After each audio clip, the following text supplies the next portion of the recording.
We're going to just be looking at managing your inventory and how you can use that to increase your profitability in your business. You're still, everybody's Terry-Ann. Terry-Ann. Start broadcast. Go back. Thank you. Nobody heard you. I don't have a start broadcast. I have a show my screen, record. The broadcast is now starting. All attendees are in listen-only mode. All right.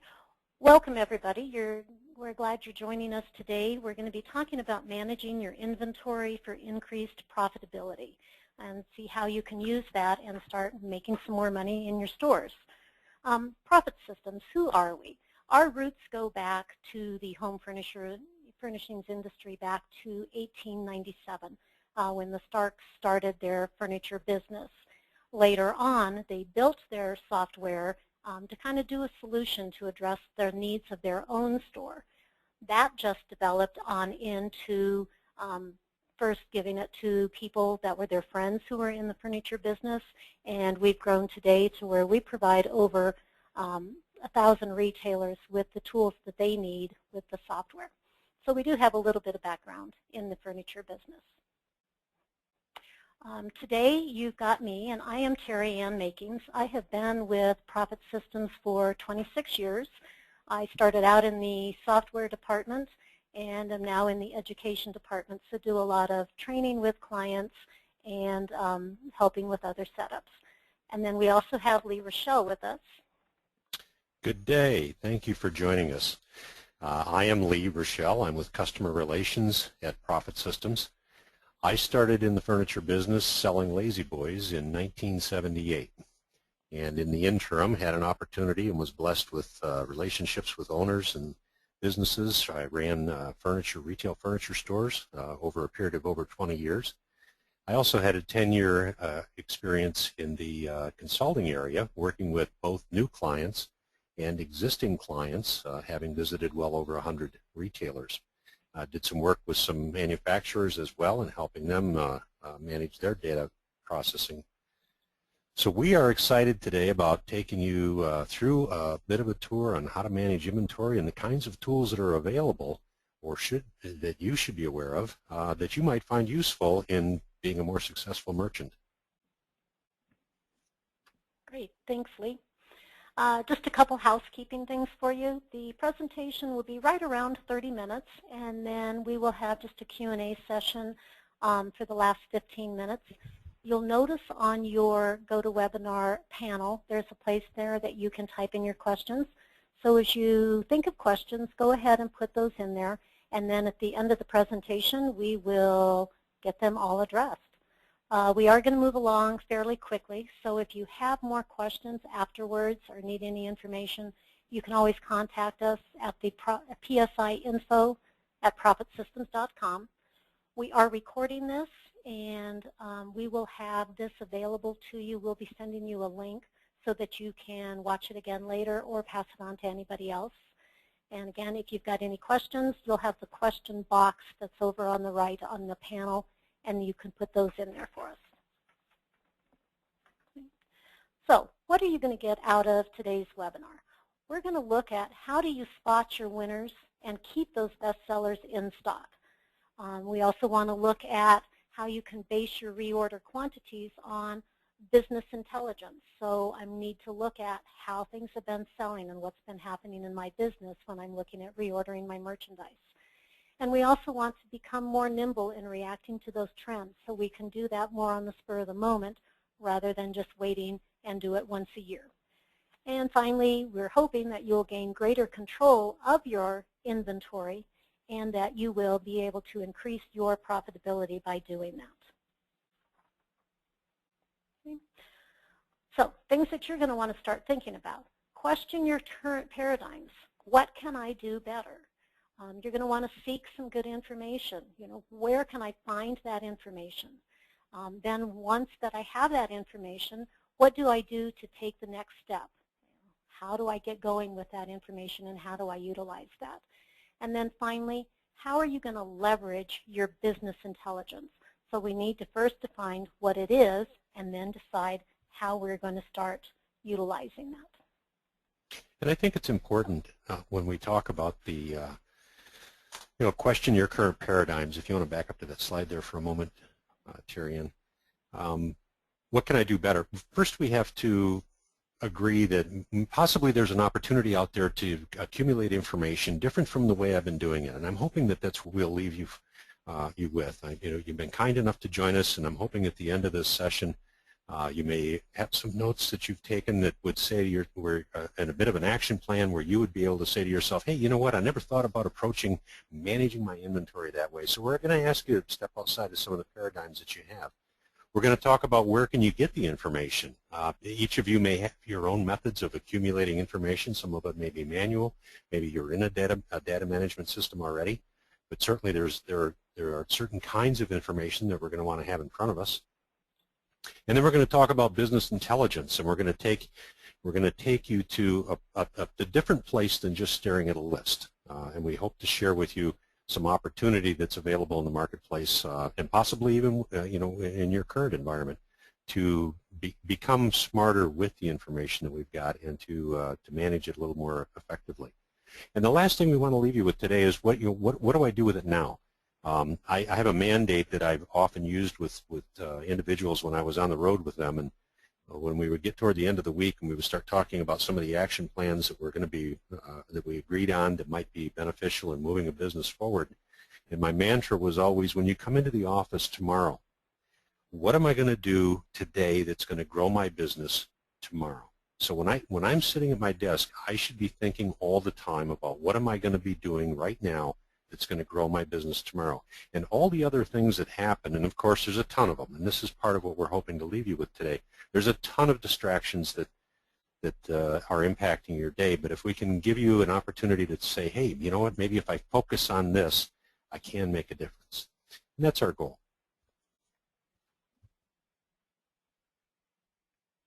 So the first thing let's look at is how do we spot our winners and how do we keep the best sellers in stock more often?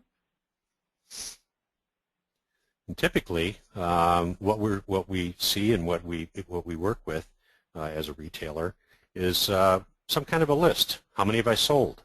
Which items are giving me high margins? Which items have a low return rate? In other words, my customers are not sending them back very frequently. And which vendors allow me some control over ordering? Which ones make it easier for me to order? And so typically we've got some very simple lists that we use to manage this information. There are alternatives, however.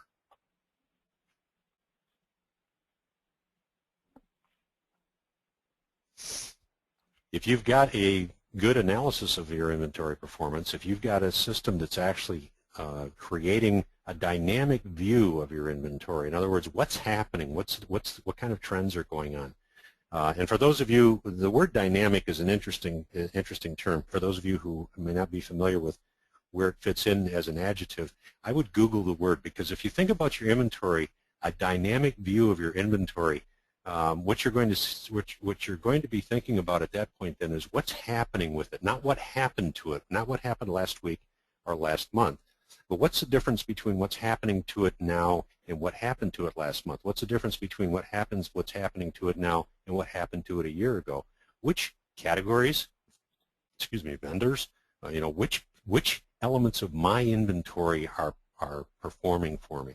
And so when we talk about having an analysis of your inventory, we're saying let's take a look at some trending. The two graphs here are just something that is available within the software that we represent, but certainly having a visual view of what kind of activity is going on within your inventory is going to help you make decisions about what are the right things to hang on to and what are not the right things to hang on to. Thanks. Yeah, and Lee, I know also, this is just a sample of, a couple reports. I know, like with our clients, we've got over 200 reports in the system, so they use multiple reports to get some of the analytical performance information. So sometimes you need to look at, more than just one type of report or one set of information to be able to make some of your decisions. You're right. And each of those reports has a different function. Yes, they do. And when we talk about business intelligence, or when we talk about assembling information, the previous slide we talked about a list, what has good gross margin, what's selling. But we want to be looking at information that's more inclusive. We want to be looking at things like shipping lead time. Historically, what is the shipping lead time? Is it getting longer? Is it getting shorter? That's going to impact how many items I need to have on order. We talk about rate of sale. It's one thing to have a list that tells us that something sold 10 last month. It's quite another to have a program or report that tells me I sold 10 last month, the month before that I sold 6, the month before that I sold 2. So the recommendation when we talk about replenishing inventory is now based on some intelligence where the system is saying we've got a trend going here. Conversely, a good reporting system is going to give you a rate of sale that would tell you that we were at 10 6 months ago, 4 months ago you sold 6, and last month you sold 2. And so this kind of business, this dynamic view of your business is important in order to get good information for managing your inventory. Gross margin, certainly we want to know about gross margin. We want to know whether or not the item is performing. But gross margin then flows into a measurement we call GMROI, gross margin return on investment.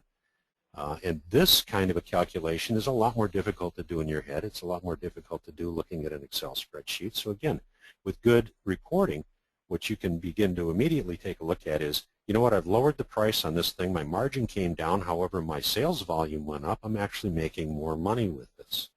And keep in mind that whenever you're thinking about what changes you might make to your inventory model, the folks who are in the big box business of managing billions of dollars of inventory, these kinds of things are very, very important to them. They're not as concerned with hitting a 43 or a 56 or a 73 if I'm in the apparel industry, but they're more important. They're more interested in what's the right price at the right velocity to make me the most money. And that's a function of GMROI. And that's where having good reporting is so important. Return rate. If you don't have a way to track that, certainly you're going to want to understand that your return rate impacts your gross margin and it impacts your GMROI. If I've got items that are selling like crazy and I look at one side of the ledger and I'm saying to myself, golly, this guy, man, we are rocking with this thing. This is a great product. And I'm ignoring the fact that 20% of them are coming back through the back door. I'm not being fair in my analysis of the inventory. I've got other items I might be looking at in that category to replace those. Too high maintenance if I have to bring a lot of it back. And so again, simply looking at a list is not the easiest way to get the answers to those kinds of questions. Thanks, Terry.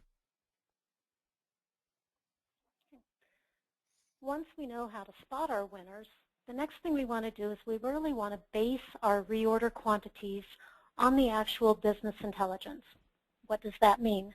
We want to look at not only just the sales that we've had, but also the ordering that we've been doing in the past. We want to look at the timing of that ordering, how long it's been taking to get merchandise in. We also want to look at quantity reorder requirements. Sometimes you'll have minimums that you have to do. So that's all part of the actual business intelligence. Once we get all that, then we want to be able to accumulate that information to help us make smart buying decisions. So what kinds of things do we define as business intelligence? Again, if we've got a rate of sale report that's giving me something more than just a list, that's telling me what's trending. If I can take a look at my floor and say to myself, gee, I've got X amount of my floor devoted to the bedroom category or to the dining room category, how's my category performance holding up relative to how much display I've got invested on my floor? A lot of retailers can very quickly take a look at the ratio of display to their ratio of category sales and say to themselves, wow, I love casual dining. It's a great opportunity. I've got a great vendor. The rep's been a friend of the family for years and years and years. And then they look at the report and go, holy smokes, casual dining sucks. I've got casual dining is costing me money. Nice rep, nice line, great stuff, wrong market for it. This store doesn't do casual dining. I'm a formal dining kind of guy, and that's really where I need to put my emphasis. And so by getting good analysis by category, a good analysis by vendor, And vendors interesting because what you can find from the vendors, you may have a lot of velocity, but maybe really crummy margins because the vendor in your particular market might be giving you some cost or some pricing pressures, and it doesn't really jump off the page at you until you start comparing it to other vendors and you say, wow, look at this. This vendor's GMROI is not performing as it used to. We're starting to slide. Margins are starting to slip. Maybe I need to find a replacement in that area for that kind of merchandise. Certainly, if you've got a good business intelligence at your fingertips, you're going to be able to then more easily manage a lineup where you can plug in the items that you feel are necessary for you to have at a certain price point for each category. And these kinds of things are much easier to manage if you can automate that. And then, of course, the big boy in business intelligence is automated purchasing recommendation. Having the ability to have the system tell you, as I mentioned earlier, what's trending. Is this beginning to accelerate in sales? Is it beginning to decline in sales? The alternative to good business reporting in the purchase advice area is what we call par stock. And we talk with retailers all day long who are new coming onto our system, or even folks who've been on the system for a while, and they say, well, but I always want to have 4 of these in stock. I always want to have 6 of these in stock. And our answer is always the same. You realize when it dies, the day the product dies on your floor, you're going to own 4 or you're going to own 6. And so being a responsible retailer and managing your inventory means I don't want to be holding 4 when it dies. I want to be down to my floor sample. I don't want to be holding 6 when it dies.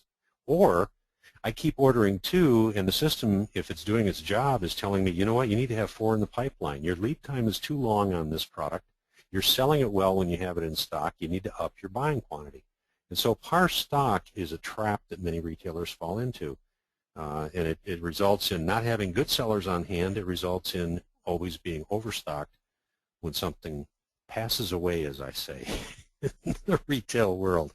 Mrs. Customer has moved on to something else, and I still have 4. So that's what business intelligence and good reporting can do for you. And Lee, I know some people might be out talking about thinking, I just do stock, so this is great. But what if I do a lot of special orders? Can I measure those special orders? And the answer is yes. When you've got the good information, then it'll help us figure out the trending on the collections, what the vendor performance is. Do I have one vendor that's performing better than another, whether it's stock or special order or a combination of that type of stuff. I've also got some category performance, so I can see, is one of my categories performing better than another one? Like you said, you know, you've got your dining room casual. That one's not performing well in my dining room. Formal is. I need to then use that to make some decisions and help me keep my inventory at the right levels for what's been selling. And then you've got the special order profitability. Things that our clients deal with daily is, when I'm doing these special orders, are they profitable? Are my salespeople using current pricing? Are they using something older? Do I have the right gross margins on these types of items? And then even within my special order items, I can get a breakdown and look at this by category and or a vendor. So I can start looking to see my special orders for a certain vendor. Am I getting the right gross margins? Are these items profitable for me? Do I need to increase my prices when I'm doing those? Do I need to educate my salespeople a little bit? So you can definitely use all of this information for stock and special order type items. I mean, you hit the nail right on the head. Many people, when they talk about managing inventory, they're thinking about the stuff that's in the warehouse that I'm backing up that's represented on the floor. I couldn't begin to remember all the times when you and I or the support group, we've gotten deep inside of someone's reporting because all of a sudden they're telling us, well, you know, gee whiz, I don't know if I trust this because I sell a lot of flex steel special order, and I can't believe I'm only making 22% gross profit on it. And then they find out their #1 salesperson for flex steel special orders using an old price list. He's got his own book that he put together. He's been using it for years. I mean, it's amazing the kinds of things that we've discovered using the reporting that's available to us to catch things before they get out of hand and to identify things where we have a question. So you're absolutely right, and it's almost kind of fun to be a good detective when you've got good information in front of you and try and figure out what is not meeting my expectations and why. Where is it? Let's drill down. Let's find it. Great point. Perfect point. Thank you.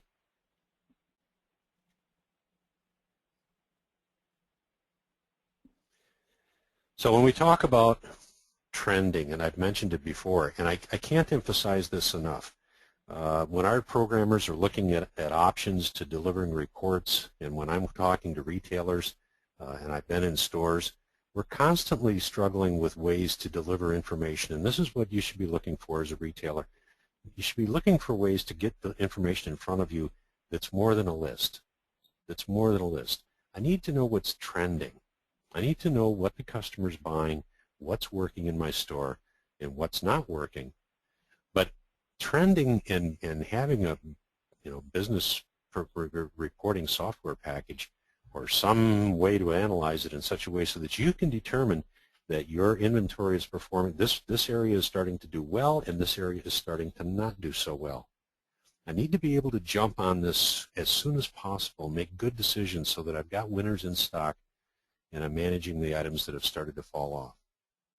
And so when you're looking at all of these things, when you're assembling your workflow to manage your inventory, always be looking at a way to check trending, not just what sold last month and what sold 3 months ago, but what's the process? I mean, is it increasing? Is it decreasing? Are the margins increasing? Are the margins decreasing? Is the lead time increasing or decreasing? What's happening that's impacting my ability to be the best merchant on the block?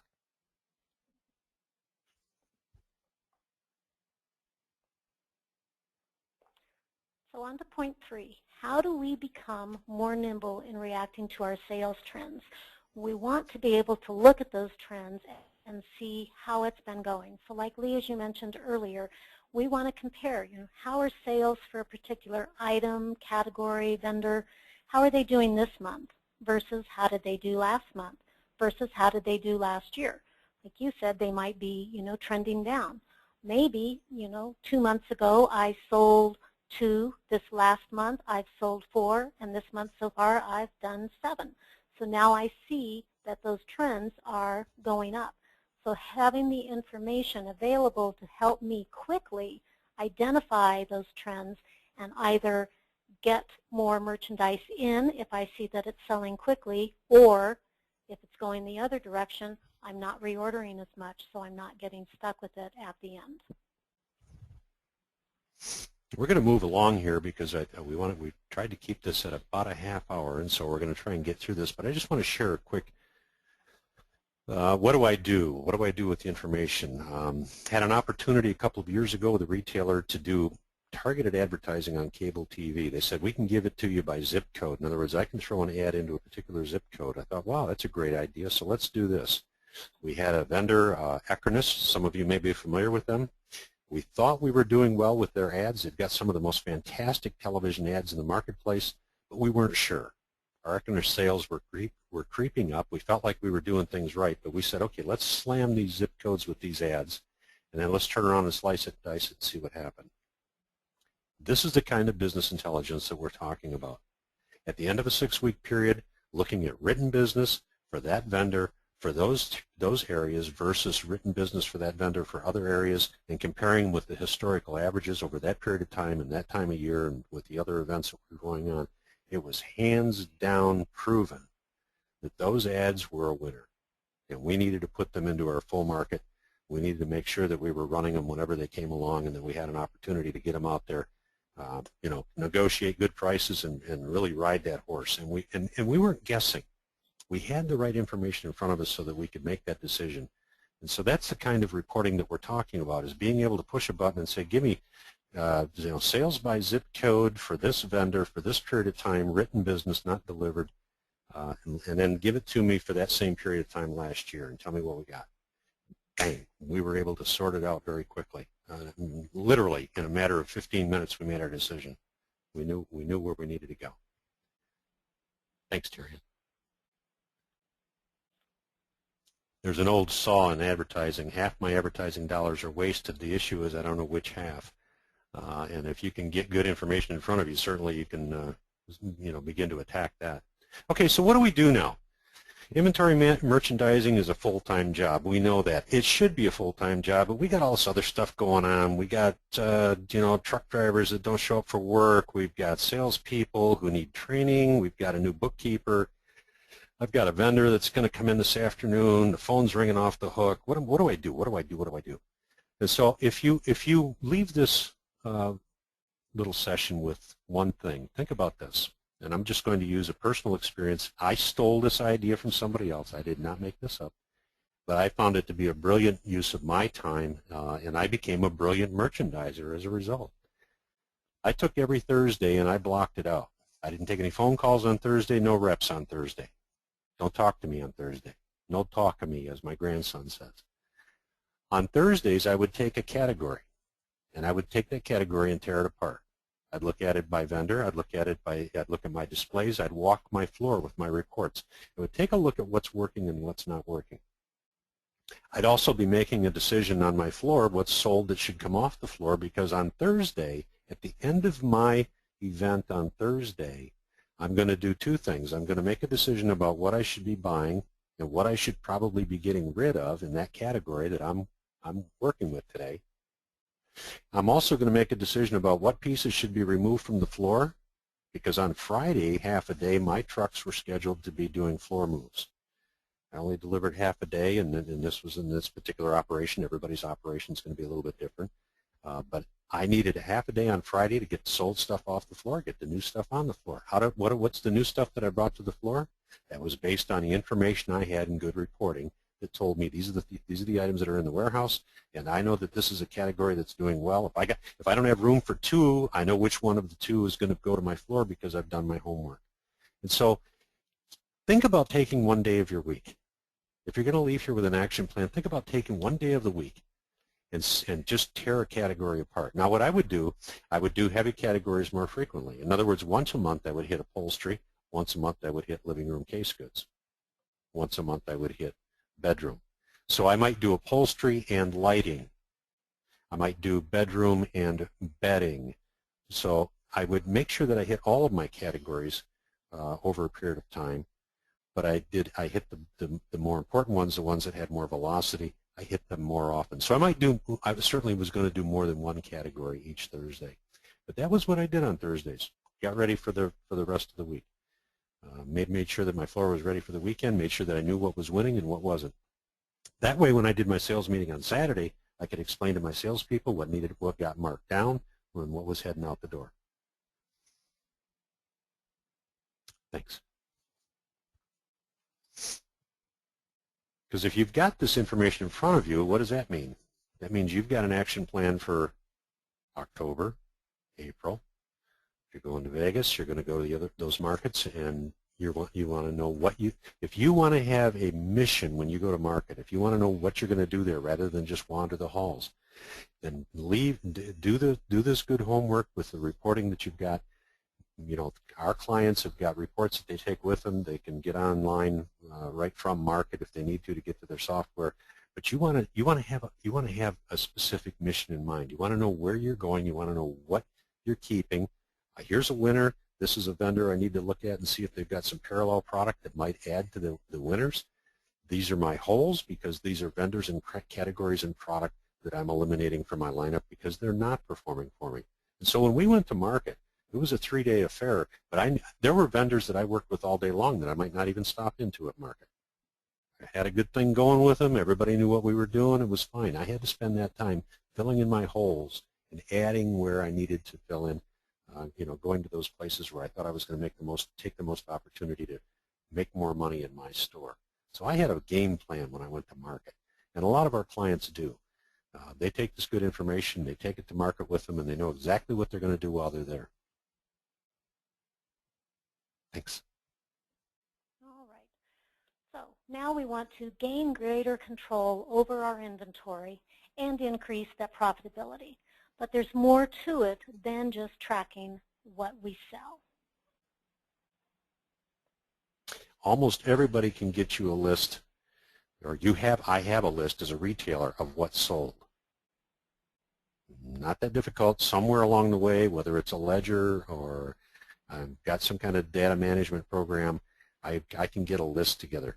What's equally important with what my winners are that I've got to keep in stock in order to grind through and generate some income, I need to know what's not working. And good business intelligence gives you both ends of the spectrum. A sales analysis report of some sort tells me what's sold. What I want, in addition to what's sold, is what's not working. Because if it hasn't sold, I need to make them sell. I already own it. I've spent the money. So I've got to recognize that slow product is costing me money. It costs me money to insure it. I've got guys that have to keep moving around it. I got to keep track of it. I got to inventory it. They bang into it with a picker, and now I've got to fix it, and it's already discontinued. No longer is anybody buying it. So good business intelligence, good inventory management is a double-edged sword. With one blade, you're slicing through the sales and making sure that you've got a winner, cutting the competition to smithereens, and with the other side, you're slicing into your own inventory, trying to figure out how to get rid of these dogs. But keep in mind, on my Thursday project, part of what I was doing is getting my list together of those items that just weren't selling anymore. And rather than running store-wide sales and putting my winners on sale and taking huge hits in margin, I would take those dogs out to the floor, and by golly, did I put some great prices on them. My customers could come into my store 52 weekends a year, and 52 times a year they saw a totally different mix of really, really good-looking product. Not dinged up, not scratched, not all beat up, but simply slow-moving product. Product that the customers in my market they elected not to buy it. It just wasn't selling. And so I need to move those items off, and I use that opportunity to create my discounts with those items, free up the cash, and go get something better. So having reporting is more than just what's selling. It's also about what isn't selling and making sure that you've got a handle on what's piling up in the warehouse. How old is it? You should certainly know that. And what did I pay for it? Thanks.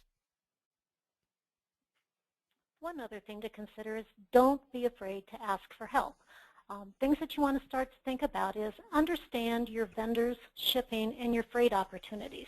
I know sometimes you don't reevaluate and don't negotiate your freight rates, so discuss that with your vendors or your shipping companies. A lot of times you're using some old ones, and you can renegotiate those and get them down, and that's a substantial savings to you at the end. You can also look to see, can you consolidate freight with other nearby dealers? Maybe if you're sharing that, you can start saving some money with that. Also, look and see if you have access to a freight buying group. I know with our Profit family members, I believe last year they saved a little over $1.3 million. Over the last 4 or 5 years, I believe it's been about $10.5 million that our customers have saved overall. That is savings and money that goes directly to your bottom line. So start looking around and see other places where you can start get some savings in there, keeping some of your costs down that's going to directly affect your profit. And this is kind of like shopping for insurance. You know, the old rule is, you know, pick a time, every 2 years, every 18 months, whatever, you should be shopping for new liability insurance, automobile insurance, so forth, because the market is changing all the time. I know I can remember years ago, everything came in on Harold Shull, because he was the guy that came out of North Carolina, and by golly, that's how we get our furniture. At that time, I was up in Michigan. But I learned a little late in the game, in fact, that there were other guys in town who'd come up with better deals with other folks, and so we started piggybacking with them. We did get into a freight buying group. It's something you need to look at on a regular basis. Keep in mind, knowing that you're making weekly decisions that will improve your competitive position and make your store more money is mission one in managing your inventory. There isn't anything more important when you consider this is where most of your money's tied up. This is my biggest asset. Almost every furniture store that is bought and sold is bought and sold for the value of the inventory. It's the only thing that's worth anything. For a lot of folks, when they start looking at buying a store, they say, yeah, I know you got a good name, I know you got a nice building and so forth. And it comes down to the value of the inventory. This is the real gold nugget.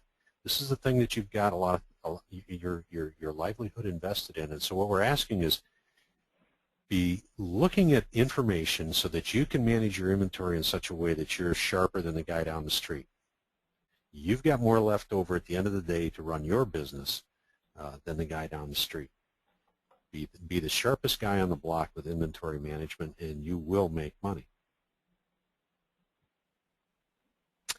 If you assemble the information that we've talked about, schedule your time, set time aside. I know it's tough, but I had reps come in on Thursdays unannounced, and we in the office knew, sorry, Lee's not around. He's not here for you today. Make sure you accumulate your information, build your lists. If you've got data management, you want to be able to report the kind of information you need, not just I sold 10.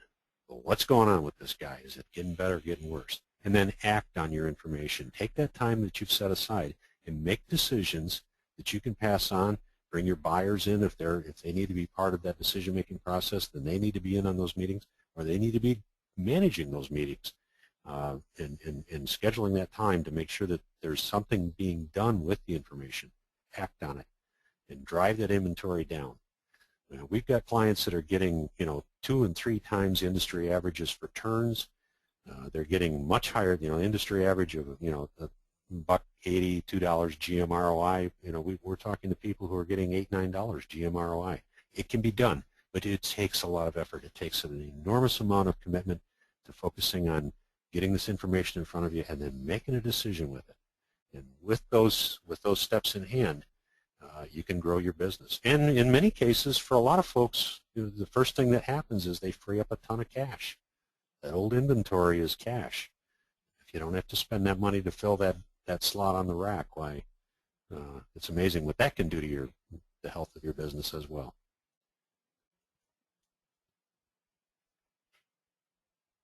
All right. Do we have any questions that have come through, Lee, that you'd like to address while we still have everybody on with us? Well, let's take a look here.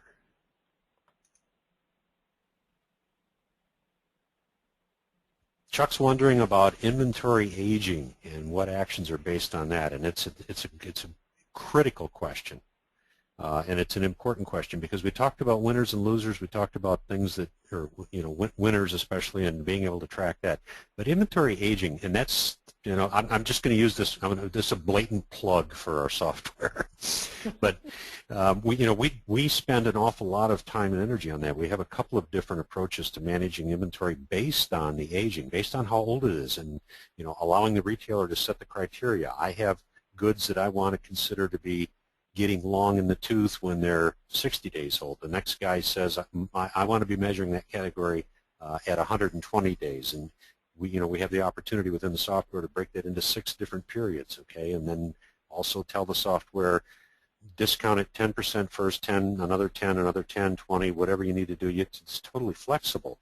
But to your question, is inventory aging important? Absolutely. If something's fallen off and it's not selling and it's starting to get old, you need to start hitting it with markdowns. You need to start managing that piece and getting it off your shelf. Free up the cash, get back in business. Remember the 80-20 rule. 80% of what I buy is a dog, 20% is going to pay the bills. That 80%, you got to keep eyeballs on that all the time. It's as important as keeping the winners in stock if you want to keep your cash flow. Brian's wondering, what would you track both core and obsolete aged inventory based on the same parameters? My parameters are typically going to be based on either category or vendor.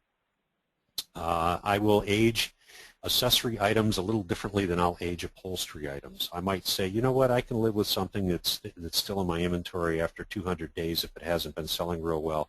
I'm not going to cut it, and I'm not going to do a 50% markdown on it because I only turn this category once a year.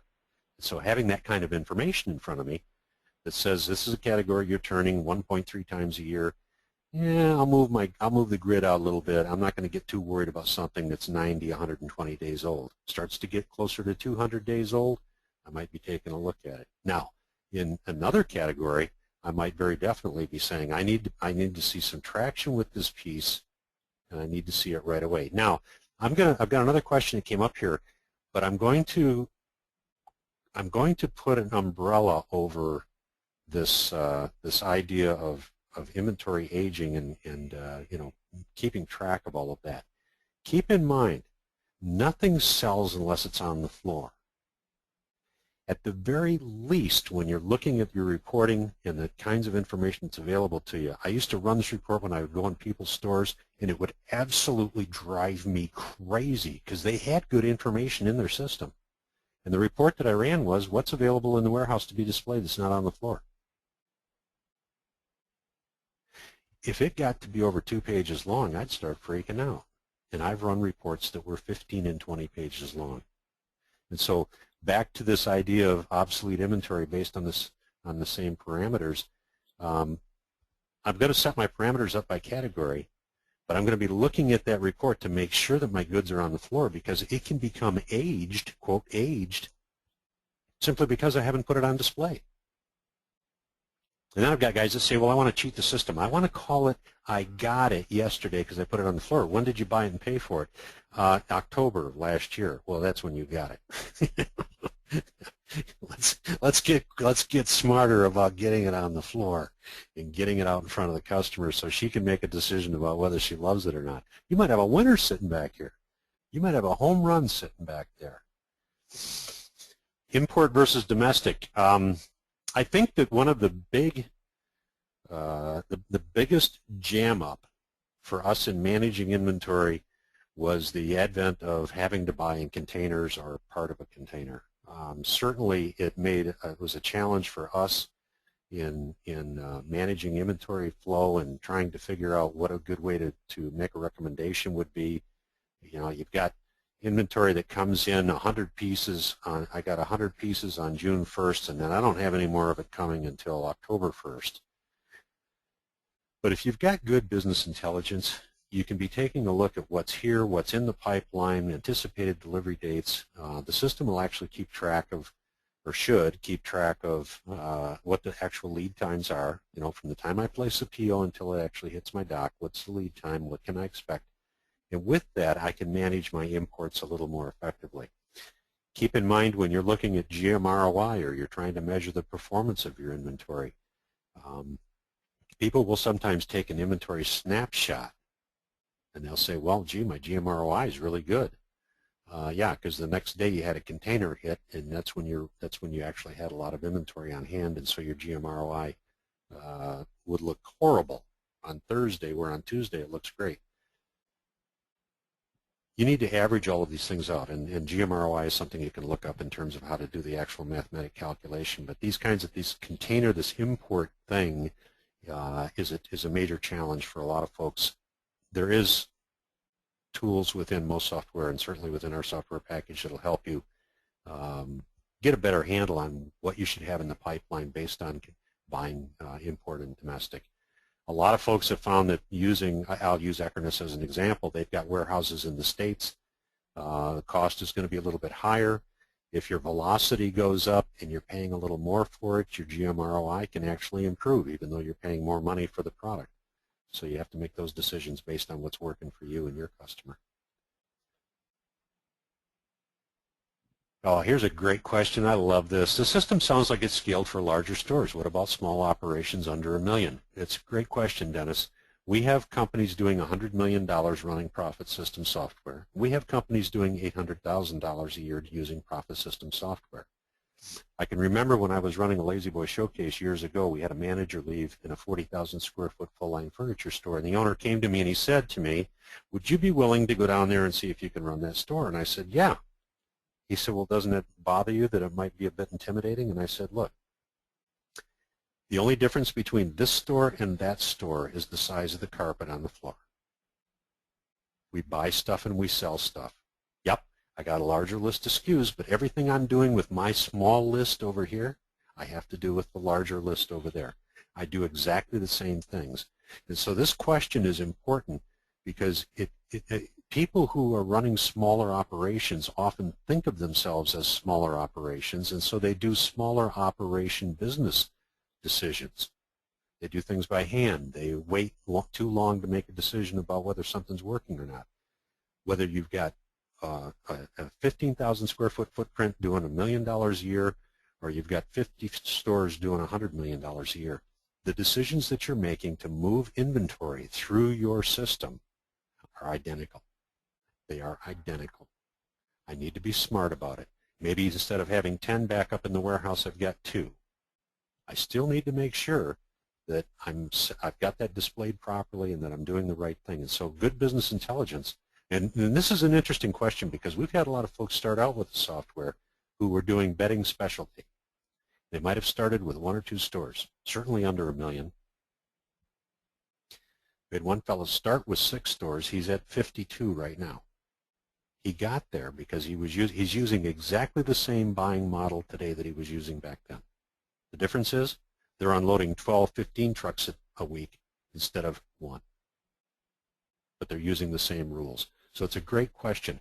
And I sometimes get Terry Ann, I'm sure this is going to come back to bite me. I'll get an odd look at somebody when I say, we need to put our big boy pants on and act like a big box store if we want to succeed in the market today, because the pressures on retailers are enormous. They're much higher than what they used to be. Between the internet and trying to find good salespeople, trying to circle the wagons and keep my expenses under control. If I can manage my inventory, I can win. If I can manage my inventory, I can win the war. Absolutely, Dennis. We know who you are, and we will get back with you certainly and answer any additional questions that you have. I don't have any other questions in the queue right now, Terry Ann. Oh, All right. I didn't until just now. Oh. What is a reasonable inventory turn number for container furniture versus appliance, electronics, fast turn categories? Trick question. Thanks, Brian. Inventory turns for containers is tough. If your category is performing at 2.5 turns, then whether it's container or not, you want to try and stay within that realm. And I would say the measurement that I would use to be more effective in measuring my inventory performance is GMROI. And if your GMROI is a foreign number to you, it's the average inventory on hand, either by product, individual product, by category, by vendor, whatever you want to use as your benchmark. It's the inventory dollars average for the year. Again, that container thing will screw you up. If it's not here on Tuesday and I use that inventory and it shows up on Thursday and I use that inventory, my result's different. Average inventory on hand divided into the gross margin dollars for that particular category, product, vendor that you're measuring. So inventory, so if I average $100,000 worth of inventory on hand and I have a gross margin of $300,000 at the end of a year, this has to always be annualized. So if in 12 months I've done $300,000 worth of margin dollars, I have a GMROI of $3. You should be taking a look at your inventory macro view. What's my total inventory on hand average, and what is my total gross margin dollars for the store? You're going to come up with a number. If you're in the industry averages, you're going to come up with something like $1.85, something just short of $2. We tell people if you're below $1.65, sell the business. You're already underwater. However, if I know that my GMROI is $2 and I've got a vendor that's given me $5.50, that's not the guy I need to worry about. The guy I need to worry about is the guy that's giving me 87 cents GMROI. Or within a category, product that's delivering 87 cents GMROI versus other product in that category that's giving me $3, $4, $5. So again, inventory dollars on hand divided into the gross margin dollars that I've received as a result of sales. And that gives me a GMROI. I think that's a better term to measure inventory performance by than turns, because turns can only tell me how many sticks I'm moving. It doesn't take into account how long it took me to get them, how long were they sitting here, and how much margin did I put into it, or did I get back out of it. I hope I answered the question. Thank you very much. You've been most generous. So many of you stayed with us all the way into the 20 minutes over our anticipated webinar time. Certainly, if you're interested in learning more about what we have to offer, I think Terry Ann can fill you in with some information here. We can. You can just go ahead and contact us at the psinfo@profitsystems.com or call us at the 800-888-5565, and we can get you some information. If you're just interested in looking at some of the stuff, what is Profit Systems, what's the company, what do we have? If you go to the profitsystems.com, you can also get that information there. And then as a reminder, we will be sending you a link to this presentation, so if you want to review any of it, you will have that available. So thank you very much for your time today. Thank you so very much.